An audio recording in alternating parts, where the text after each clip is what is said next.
Om Swastiastu. Perkenalkan, kami dari kelompok 4 kelas keuangan B Malam, Prodi Manajemen Universitas Mahasaraswati Denpasar. Pada video kali ini, kami akan membahas mengenai silabus 6, yaitu kebijaksanaan pemerintah dalam pembangunan koperasi Indonesia. Ini merupakan mata kuliah dari koperasi UMKM dengan dosen pengampu Ibu Nimade Satya Utami, SEMM. Kelompok kami beranggotakan 3 orang. Yang pertama, Ninengah Dwi Nana Pratiwi sebagai moderator dan pembicara pertama. Yang kedua, Niketut Lia Pratiwi sebagai pembicara kedua. Dan yang terakhir, Niputu Yulia Sari Karang sebagai pembicara ketiga. Berikut adalah materi-materi yang akan kami bahas pada video kali ini. Yang pertama, itu pembangunan dan perundang-undangan koperasi. Yang kedua, tantangan, kendala, dan peluang pembangunan koperasi. Dan yang ketiga, arahan, sasaran, dan kebijaksanaan pembangunan koperasi. Materi pertama yaitu pembangunan dan perundang-undangan koperasi. Sebelum kita pada materi pembangunan koperasi, mari kita ingat kembali apa itu pengertian dari koperasi. Koperasi adalah suatu badan usaha yang berdiri berdasarkan asas kekeluargaan untuk mencapai tujuan bersama, yaitu kesejahteraan anggotanya pada khususnya dan kesejahteraan masyarakat pada umumnya. Pengertian dari pembangunan koperasi adalah suatu proses perubahan yang menyangkut kehidupan perkoperasian Indonesia guna mencapai kesejahteraan anggotanya.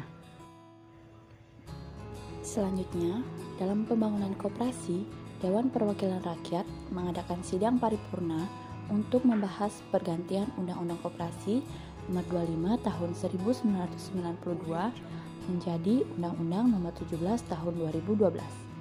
Dalam rapat tersebut, materi koperasi dan UKM Syarifuddin Hasan mendorong percepatan realisasi atau revisi Undang-Undang Nomor 25 Tahun 1992 dengan dasar pengembangan dan pemberdayaan koperasi nasional dalam kebijakan pemerintah selayaknya mencerminkan nilai dan prinsip perkoperasian sebagai wadah usaha bersama untuk memenuhi aspirasi dan kebutuhan para anggotanya. Adapun 6 substansi penting yang harus disosialisasikan kepada masyarakat dan gerakan koperasi yang dirumuskan bersama antara Kementerian Koperasi dan UKM, Kementerian Hukum dan HAM, serta Dewan Perwakilan Rakyat, yaitu yang pertama, nilai-nilai luhur bangsa Indonesia yang tertuang di dalam Undang-Undang Dasar Negara Republik Indonesia tahun 1945, dan yang kedua, mempertegas legalitas koperasi sebagai badan hukum, maka pendirian koperasi harus melalui akte otentik. Yang ketiga, dalam hal permodalan dan selisih hasil usaha telah disepakati rumusan modal awal koperasi serta penyisihan dan pembagian cadangan modal. Yang keempat, ketentuan mengenai koperasi simpan pinjam atau KSP mencangkup pengelolaan maupun penjaminannya. Yang kelima, pengawasan dan pemeriksaan terhadap koperasi akan lebih diintensifkan. Dan yang terakhir, dalam rangka memperdayaan koperasi, gerakan koperasi didorong membentuk suatu lembaga yang mandiri dengan menghimpun iuran dari anggota serta membentuk dana pembangunan. Materi selanjutnya yaitu perundang-undangan koperasi. Pada tahun 1949, pemerintah Indonesia mengganti Undang-Undang Nomor 91 Tahun 1927 dengan Undang-Undang Nomor 179 Tahun 1949. Kemudian selanjutnya pada tahun 1958, pemerintah mencabut Undang-Undang Nomor 179 tersebut dan mengeluarkan Undang-Undang Nomor 79 Tahun 1998. Kemudian pada Dekret Presiden 5 Juli 1959, pemerintah mengeluarkan PP Nomor 60 Tahun 1959 untuk menyesuaikan fungsi Undang-Undang Nomor 79 Tahun 1958 dengan haluan pemerintah dalam rangka melaksanakan demokrasi ekonomi terpimpin. Kemudian pada tahun 1965, pemerintah mengganti PP 60 tersebut dengan Undang-Undang Nomor 14 Tahun 1965. Undang-undang baru ini sangat dipengaruhi oleh konsep komunisme. Hal ini tampak dari konsepsi dan aktivitas koperasi yang harus mencerminkan gotong royong berporos pada Nasakom. Kemudian akhirnya pada tahun 1967 pemerintah mengeluarkan kembali Undang-Undang Nomor 12 tahun 1967 tentang pokok-pokok perkoperasian, dan pada tahun 1992 pemerintah mencabut Undang-Undang Nomor 12 tahun 1967 tersebut karena dianggap sudah tidak relevan lagi, dan kemudian pemerintah mengeluarkan Undang-Undang Nomor 25 tahun 1992 tentang perkoperasian yang berlaku hingga sekarang. Tantangan, kendala, dan peluang koperasi.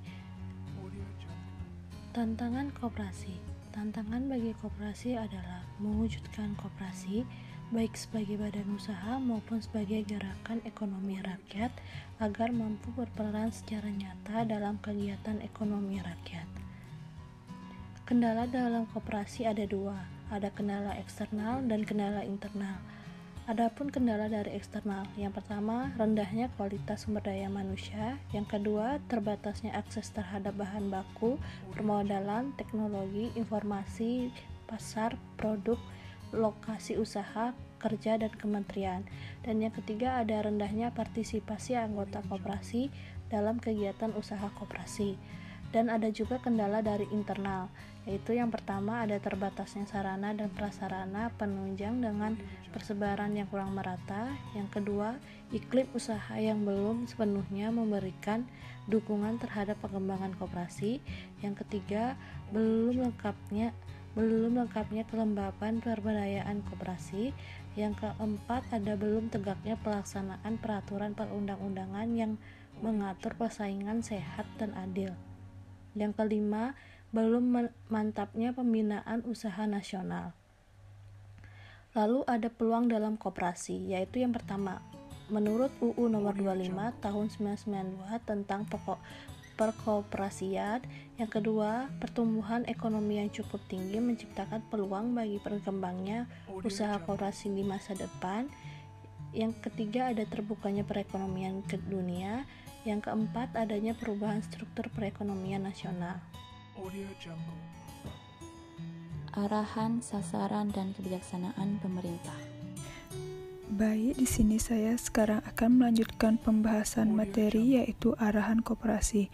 Arahan GBHN atau Garis-Garis Besar Haluan Negara tahun 1993 bahwa pembangunan koperasi sebagai wadah kegiatan ekonomi rakyat diarahkan agar koperasi makin memiliki kemampuan menjadi bandar usaha yang efisien dan menjadi gerakan ekonomi rakyat yang tangguh dan berakar dalam masyarakat.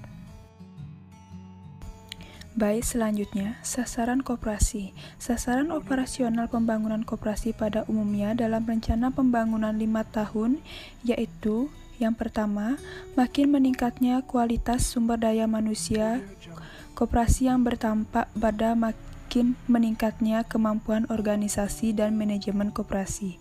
Yang kedua, makin meningkatnya pemanfaatan, pengembangan, dan penguasaan teknologi tepat guna.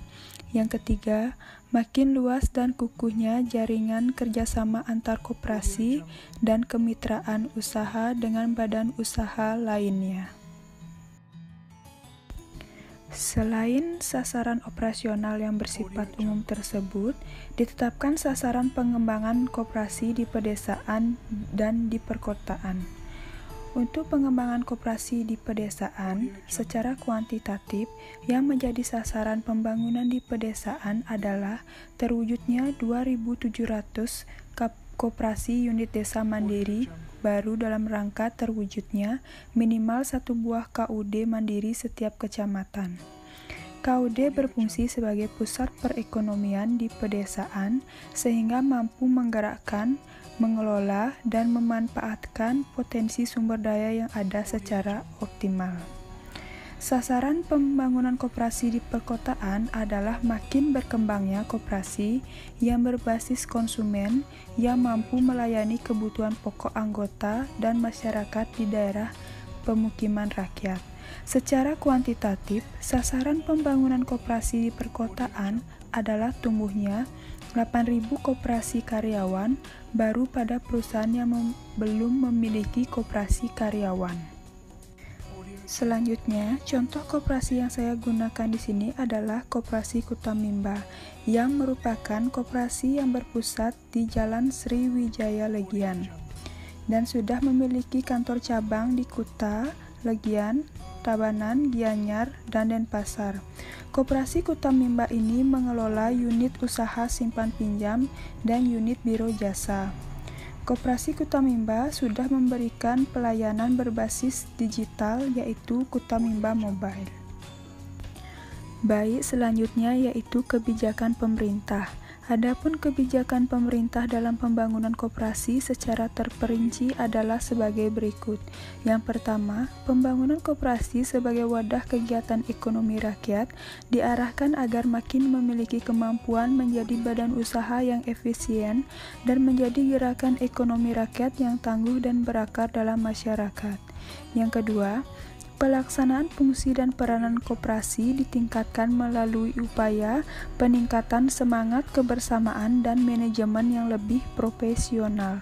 Yang ketiga, peningkatan koperasi didukung melalui pemberian kesempatan berusaha yang seluas-luasnya di segala sektor kegiatan ekonomi, baik di dalam negeri maupun luar negeri, dan penciptaan iklim usaha yang mendukung dengan kemudahan memperoleh permodalan. Yang terakhir, yaitu kerjasama antar koperasi dan antara koperasi dengan usaha negara dan usaha swasta sebagai mitra usaha dikembangkan secara lebih nyata untuk mewujudkan kehidupan perekonomian berdasarkan demokrasi ekonomi yang dijiwai semangat dan asas kekeluargaan, kebersamaan, kemitraan usaha, dan kesetiakawanan. Sekian video pembelajaran dari kami. Kami mohon maaf apabila ada salah pengetikan maupun salah penyampaian dalam materi. Kami berharap video ini dapat bermanfaat. Terima kasih. Om Santi Santi Santi Om.